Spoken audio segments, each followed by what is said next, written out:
and as you heard, my main experience is actually in English language teaching, and later on teaching methodology of teaching. But what I got really interested in recent years was the use of English as an international language. When I started teaching, came to this country from the UK and was teaching my students British English on the assumption that that's what they wanted. They wanted English in order to speak with native speakers and for interaction with native speaking communities.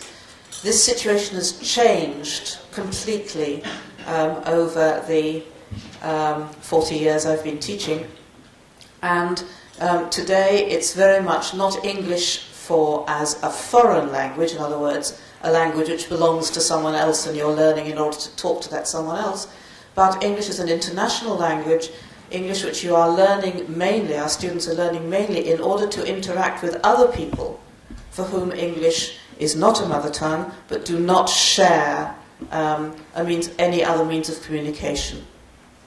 So, some initial concepts and assumptions before I come on to the main point about what the implications are for English teaching and materials. Let me just check time. Okay.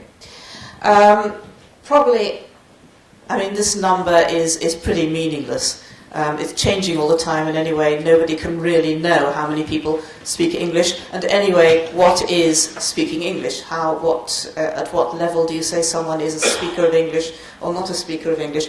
But it's a lot of people. The estimate is that something like a third of the world's population knows some English, can cope in English, which is a huge number. And they have been traditionally defined according to three circles devised by Brach-Kaczru. The inner circle, which is the native speakers from England, Canada, the United States, Australia, South Africa, whatever. Outer circle, where English is spoken as an official second language, but which is not typically the mother tongue of the people of that country. For example, places like Nigeria, Singapore, India. And the expanding circle, which is places like Israel, France, Spain, Brazil, Japan, where English is taught as an additional language, but it has no official status within the country. I'll give the references at the end, and I hope that the presentation as a whole will be available on the internet if people need to check them later. So today, the majority of English speakers are actually located in the outer or expanding circles. In other words, the majority of people speaking English today are not speaking it as a mother tongue. And it's used for all these things. Okay, I'm not going to read them out, but for all these various purposes worldwide, even people who blog normally, even if they are native French or Spanish or Portuguese or whatever speakers, they tend to blog in English in order to get an international responses. Academic purposes, people need today to be publishing in English in order to be read, in order to be quoted by other academics, and it's becoming increasingly essential. So what's happening today is that most educated speakers of other languages are usually bilingual. They speak their own language plus English. The joke is, what's the definition of a monolingual? And the answer is an American. Because only the Americans and the Brits, I suppose, and there's other people, can manage on English alone. Everybody else needs to know their own language, plus a working language of English. And the interesting thing is that both centripetal and centrifugal tendencies are developing. In other words, there's a tendency centripetal for everybody to know some kind of standard English that everyone can understand in order to communicate.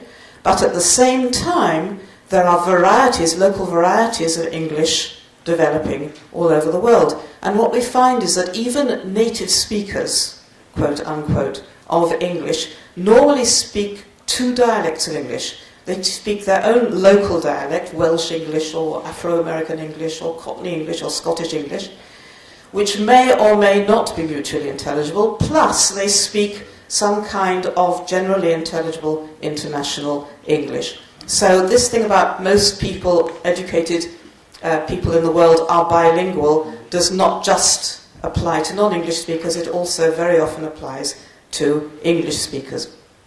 Some general implications then, before I come on to implications for teaching.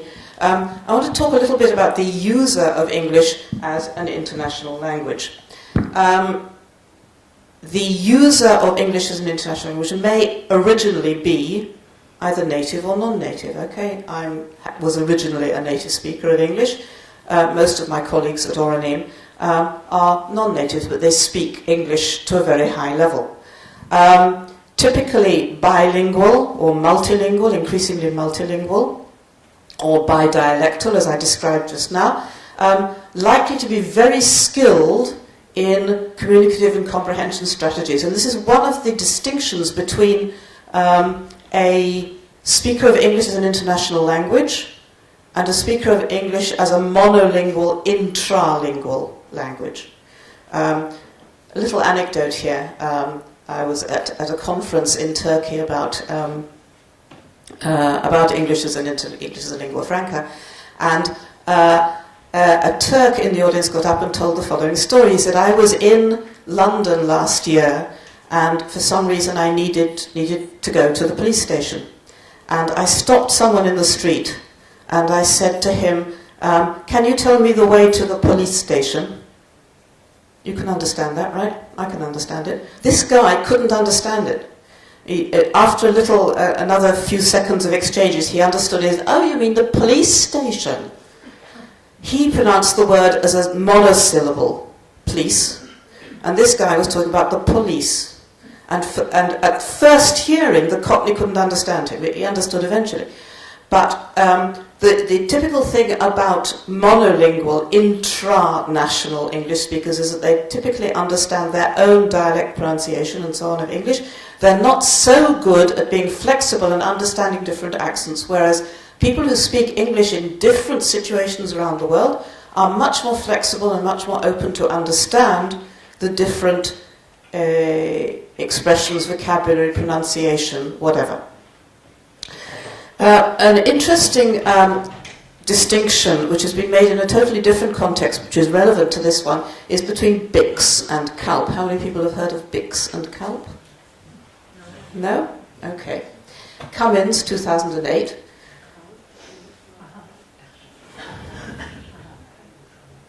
Okay?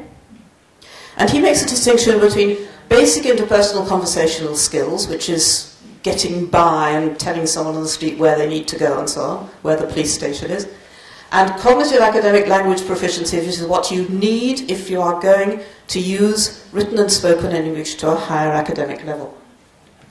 BICS often referred to in derogatory fashion as globish or bad English, or the very limited English that we get, with sort of street English that people can speak to a minimal level.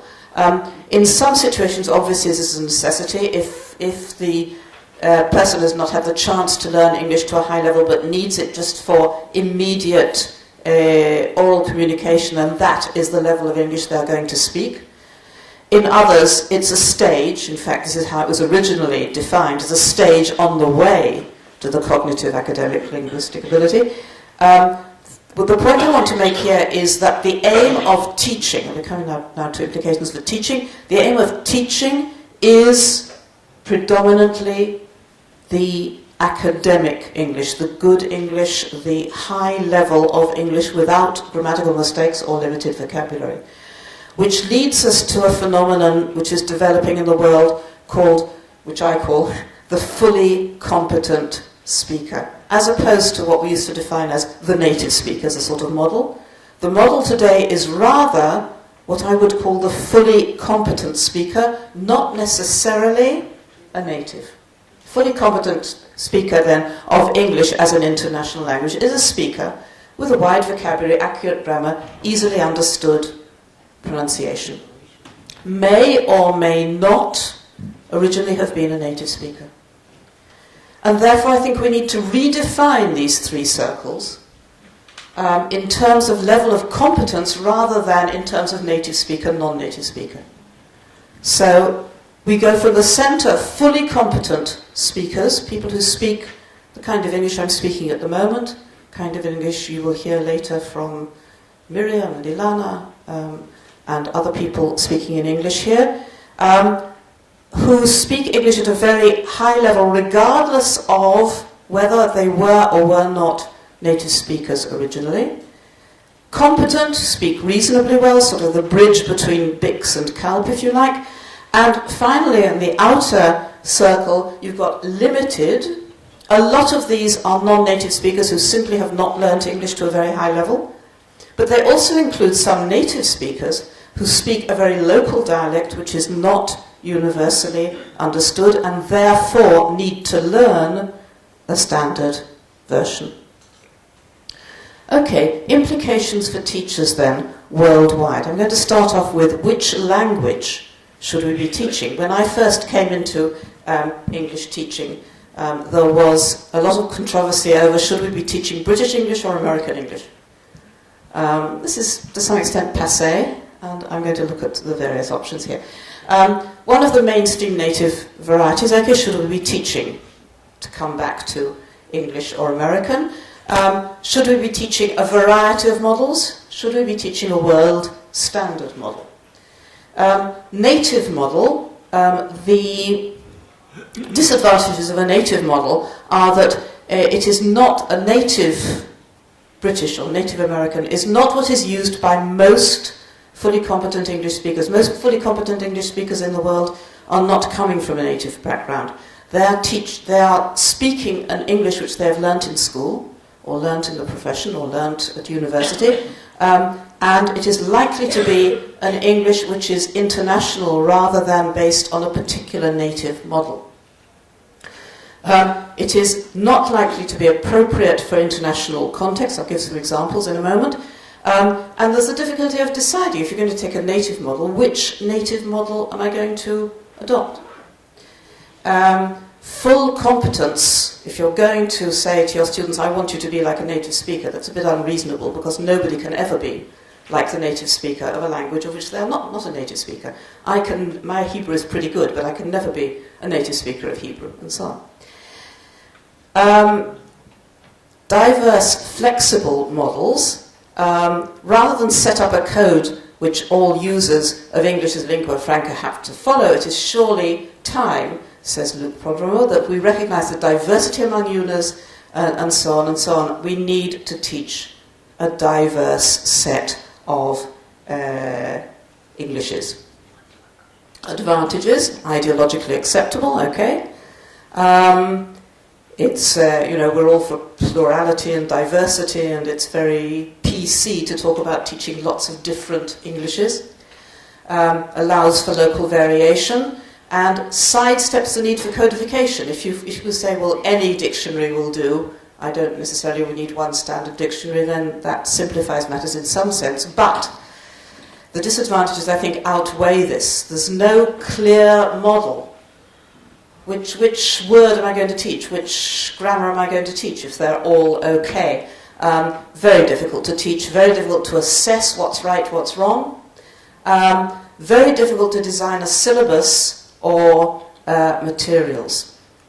Finally, I want to come on to what I think is developing and which is the main, the way we're going today, and that is a standard variety of English to be taught in schools, based probably, if we're honest, on one of or a combination of the native varieties, but eliminating local idiom or usages which are only used within a specific native community. For example, and allowing variants that are acceptable worldwide. For example, fortnight? Right, it has to be 2 weeks because fortnight is incomprehensible outside the UK, and believe me, I've tried it. And I'm looked at as if I'm crazy. What's a fortnight? So that's only Britain. Cheers, also meaning thank you. Meaning thank you is only Britain. Haven't met it anywhere else outside. And I myself, when someone said to me cheers in the UK, because it came in after I'd left England. So when I came back and someone said cheers to me meaning thank you, I didn't know what they meant. I thought, why doesn't he say thank you? Aluminum, American, okay. Not unacceptable worldwide. Worldwide, it has to be spelt with an I, aluminium. And there's actually a committee of scientific usage which decides how these things shall be spelt. And it should be spelt with an I and pronounced with an I.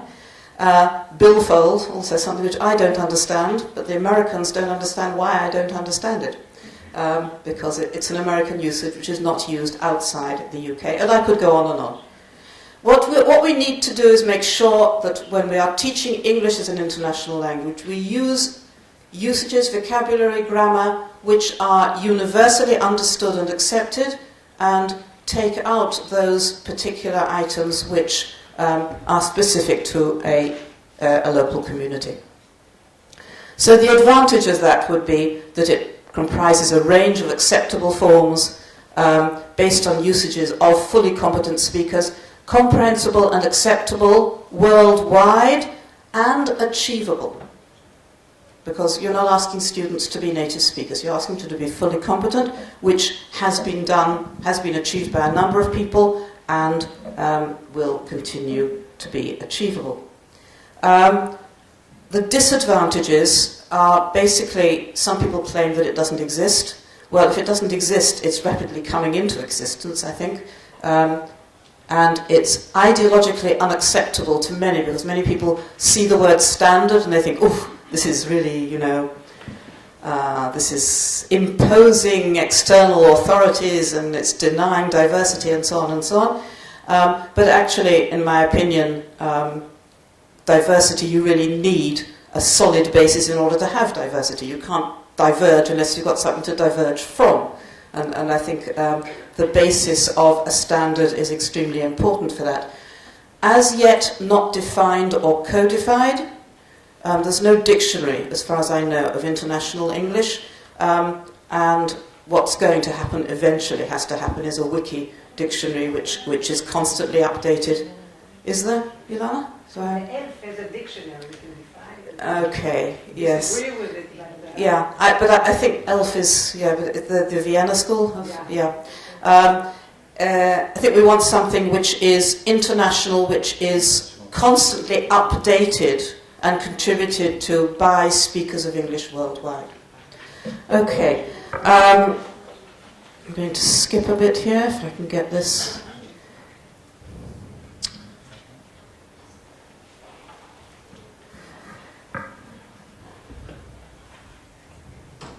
No.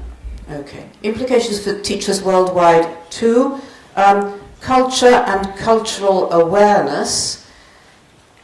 Here's a rather provocative question. One is used to thinking that language and culture have to be synonymous, that you cannot have a language without culture. But at least one scholar, uptaken from Turkey, claims that English is international English, is a culture-free language, and it's certainly a question which needs asking. In my opinion, and this is personal opinion, I think to a large extent it's tending to become a chameleon of a language. It takes on the colour of whoever's speaking it. So an African can use English to express their Africanness. I can use it to express my own identity, someone else can use it to express theirs. English is becoming increasingly flexible and able to represent a number of cultures. There are some international cultural norms developing. I don't want to go into that at the moment. It's in school teaching. English needs to be used as a vehicle to raise awareness of three types of culture. The home culture, the culture of all those who are able to speak English, world culture, and the culture of English-speaking peoples, query. The last one used to be the most important, it's now the least important. What we're using English for now is to express our own home culture and to talk about international cultures, and that's really what needs to be in the materials and in the classroom. Intercultural competence is becoming extremely important for English teaching, raising students' awareness of different norms, sensitizing them to the different ways people behave, dress, speak, and so on in different cultures, and able to respect those differences and be aware that they're going to come up. You can't teach them all, there's too many of them, but at least raise awareness. The third implication for English teaching, I would say the model of the ideal English speaker. I've already said what I think this should be. Although many people still prefer, language schools prefer an English native speaker, native speakers are not so appropriate for the reasons I'm giving here, and non-native speakers may actually be a better model, provided, of course, they're fully competent speakers. Basically, the question of whether someone is a native speaker teacher or not is increasingly irrelevant. And what matters is that they speak good English and they're a good teacher. Fourth one I want to talk about is materials. A couple of aspects here. Content. The culture will be sourced in international culture rather than just British or American. It's more international situations. Characters also more international, and texts more international, including, incidentally, translations of texts from other languages into English. The language, I've already said, based on international usages rather than any particular native dialect, and more acknowledgement and use of the learner's L1. To summarize then, teaching of English as a lingua franca or as an international language implies a change in the goals of English teaching, full competence rather than native speaker imitations, acknowledgement of the place of the fully competent user of English as a lingua franca as the model, a change in criteria for selection of language and language items to be taught, and a change in criteria for the content of materials. Thank you.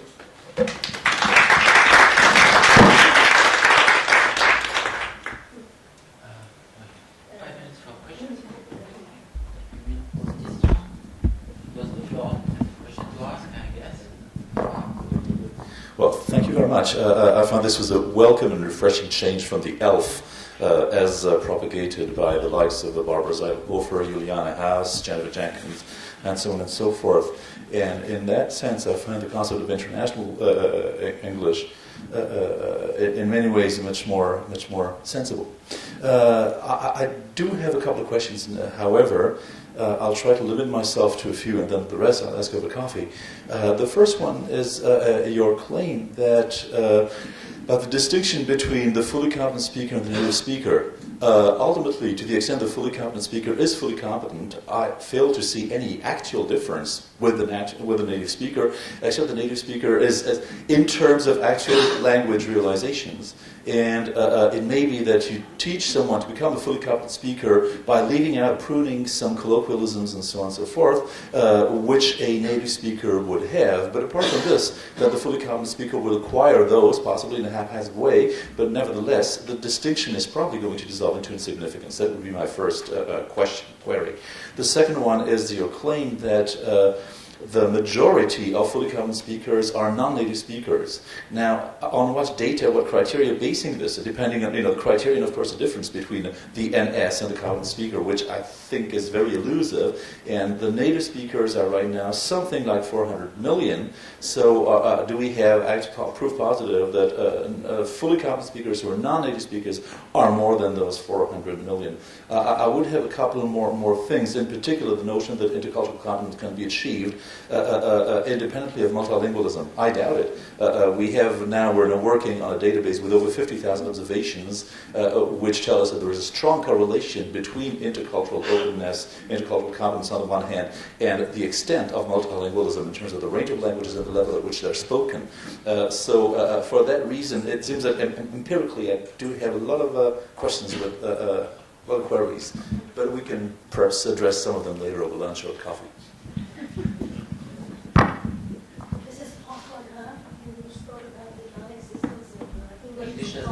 I spent part of my talk yesterday saying that ELF, Vienna sense, doesn't exist. Yeah. Yes, I would agree with you. I think I also have a lot of problems with the Vienna school of ELF. But to take your second question first about the predominance of the numbers of non-native fully competent speakers, I think I'm wrong on that, and I don't have the data and I should not have made that claim. So thank you very much for pointing that out. I retract on that one. All I can say is that there are a lot of them out there. Like there's several in the audience. And there's a lot of them worldwide. I think eventually they will outnumber, but I certainly have no evidence at all that today they do outnumber, so I apologize for that. You're quite right. As far as the difference between native speakers and fully competent non-native speakers, as far as the English that they speak, I think the difference is minimal. And very often you can not hear the difference, or certainly not see the difference in the text that they write. And the difference is merely in whether they were originally brought up speaking English or not brought up speaking English. But I don't know whether this answers your question or not.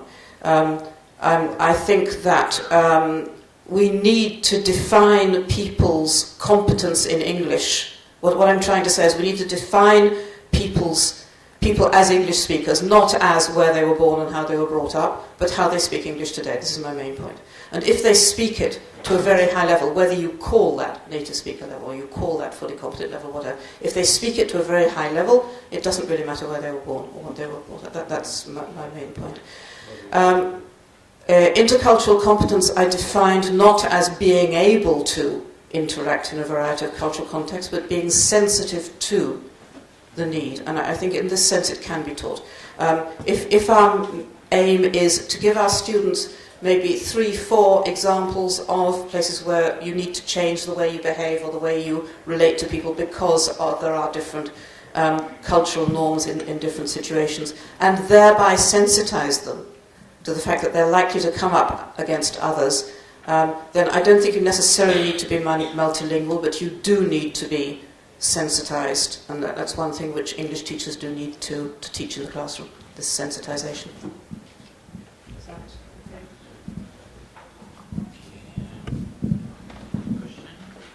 Not a question. I'd just like to propose an integral of the question of the distinction between the native speaker and the fully competent speaker, and Francois' other point in terms of culture, that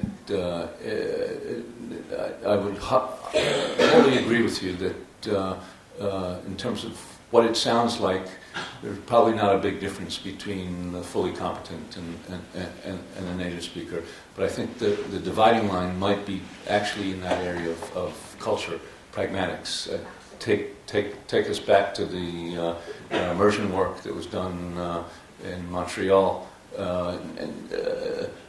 There remained, even with all the full competence of French speakers of English and English speakers of French, there was always a pragmatic difference. It took expression. This is the kind of thing that I would like to propose, that maybe you could look a little bit more deeply at those cultural kinds of things as a way of defining full competence. I think in the immersion schools to which you're referring, yes, pragmatic competence would remain, but that was a native pragmatic competence, okay?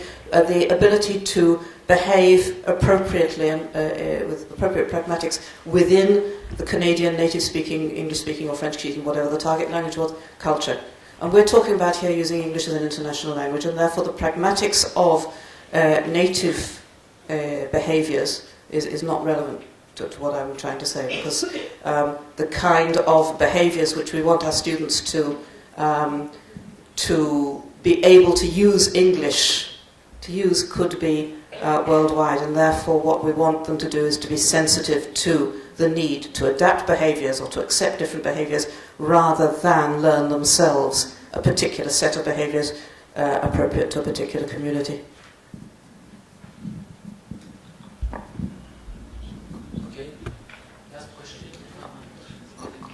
Yes, I'd like to relate this to academia. Many of my colleagues who are non-native speakers but very, very highly competent resent the fact that they are asked to write academic prose at native level, and we who edit journals are forever confronting the problem, quote unquote, of people from Spain, China, etc., who write highly competent English, but it ain't quite what it ought to be. And if we are being so open to a very broad gamut of Englishes, maybe in academia too, the time has come to be a little bit more tolerant of a broader variety. This is controversial, but maybe you have a view on the topic.